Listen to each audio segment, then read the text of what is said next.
Hello legends and super legends. Welcome to Veloharmony. Today I want to give a shout out to our most recent super legend, Joe Nanga. Joe, I want to thank you for your contribution. Joe also picked up one of the kits. We finally have a final list I will be submitting this week to get the cycling kits ordered. So I'm excited about it. Those of you who got yourselves a kit, you're going to enjoy it. There's nothing like a high quality cycling jersey. But what I wanted to talk about today is how does gaining weight affect your fit?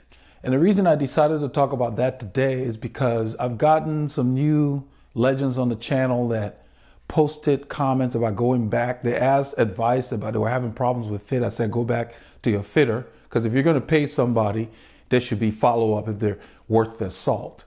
And so I didn't know how recent the fit had been, but I just told the legend to go back to your fitter. And he went back to his fitter, but then he came back and started posting a lot of different things that he said the fitter told him.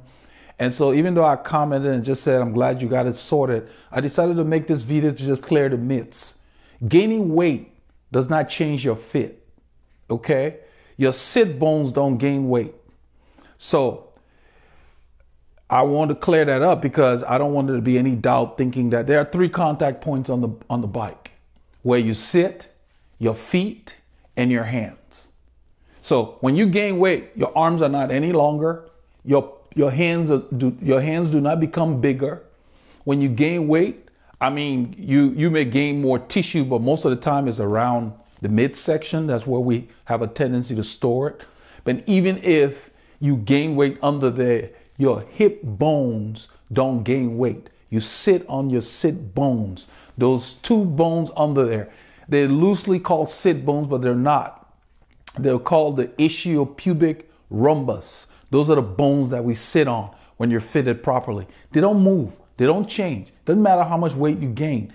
So our legend that had put the comments out there said that he had a spot where that after gaining weight, after the fit had been done, he was getting a lot of discomfort in that area. Well, what causes that is you got too much weight on a particular part of your pubic bone or pubic area, your sit bone, whatever you want to call it, and your weight is not distributed. That means your fit is not dialed in.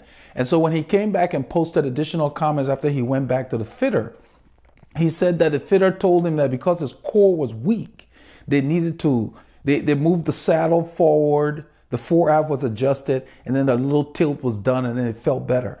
Well, what that tells me is the first time your fitter did it, he didn't dial you in properly. He didn't solicit enough feedback. That's why I don't get into all these, the red tool and the fit kit and all this stuff, because they don't trump feedback, okay? Old school fitters don't fall into all these electronic fit stuff. It can't dial you in. You have to feel your fit. And I think when you went back the second time, whoever, you know who you are, he made adjustments. I certainly hope you didn't have to pay him, because that should have been a free follow-up. I usually give people a 30-day window when they come and get a fit to give me feedback beyond the feedback that I get when I do the fit. Let them go out and ride and see if they get any, issues or they have any issues. So I want to stress that for everybody else that may be thinking that, I've gained weight and your bike should not be uncomfortable because you gain weight. If your weight is properly distributed between your sit bones and your feet, you shouldn't be having saddle sores because you start to ride or because you stop riding for a while.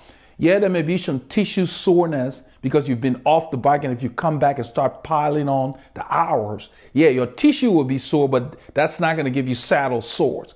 It would just be like you're building a tolerance or building calluses, like for those of you who play guitars. That's all it will be. A little bit of discomfort the first few rides, but the more you ride, it goes away.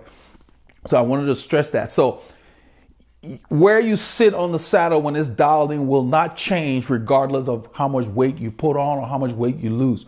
When I talk about fit being dynamic, what I mean is when your fit is not dialed in for you, and as you begin to put on more miles, if you gain more flexibility in your torso area, you may want to lower your stem a little bit because that feels comfortable for you. I come across a lot of people generally just sit too upright on their bikes out of the gate. There is this theory out there that sitting upright is the way to be and it gives you more comfort, but it doesn't. When you start putting in more miles, not only is it not aerodynamically efficient, it puts more stress on your back when you sit upright. Try lifting something heavy without bending your knees. That's the same stress you're putting on your back when you sit upright on a bicycle and pedal, because you're lifting. As there's more wind and more hills, you're lifting with your legs. And sitting upright does not relieve the tension in your back. So don't fall for those explanations. And, I don't want to contest other fitters' viewpoints and so forth, but I want to just give you what I know from experience and from what I've learned over the years. When your fit is dialed in, your changes in your body weight will not change where your sit bones are. It will not change your foot. You don't gain weight to where your foot is not going to be any more elongated because you gain weight. Your sit bones are not going to move because you gain weight. Your hands, your arms do not get longer because you gain weight. So if you're not dialed in and you gain weight, the problem was there. You just probably wasn't riding long enough to experience it. And so coming back, trying to lose weight, all of a sudden, you're more motivated and you're trying to lose weight and you're feeling this discomfort. So that tells me that fitter did not really nail the fit the first time. And so when you're selecting fitters, make sure you get people that will stand behind their work and give you a window, and people that will explain to you what they're doing so you can understand, because ultimately the fit belongs to you. So I just wanted to touch on that, that there are no impacts on your fit as you gain and lose weight unless something was off, unless you've had changes in flexibility from working on stretching and different things. So for the most part, your body proportions, your bones and all this, the skeletal frame will not change. So you should be pretty much in the same position once you're dialed in. It's kind of like the example I will use. It's like your bike is already fitted and you wear, say, a suit, like a fat suit. That's not going to change anything for your natural frame. You just put on more things over where you already are. So my belief is that you were not properly dialed in. You should not have to be moving your fit to accommodate changes in your body weight. There is no reason for that. When you're dialed in, your fit is your fit for your body proportions, unless you have an injury or something to where something changes. So you had surgery and you're trying to accommodate that may be an issue, but not just gaining weight. No. So what I believe is that issue with your fit was already there. You just didn't notice it because you had not been riding your bike long enough. And maybe that's why you gained weight. And then when you came back to try to lose the weight, then you started experiencing discomfort. So I'm going to go ahead and wrap up by saying that pick your fit shop carefully. I've made a video on here about how to select a bike fitter. I will put the link in the description for those of you who want to review that. But not all fitters are created equal. I mean, anybody can go online. They've got all these certification classes by the so-called schools of fit that give people certification. Don't fall for that.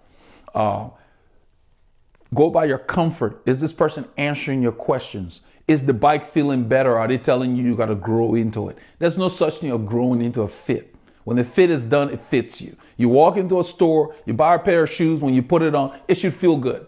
You shouldn't have to grow into it. So it's the same thing. Don't fall for that. So with that being in mind, keep putting on those miles and don't let anything stop you.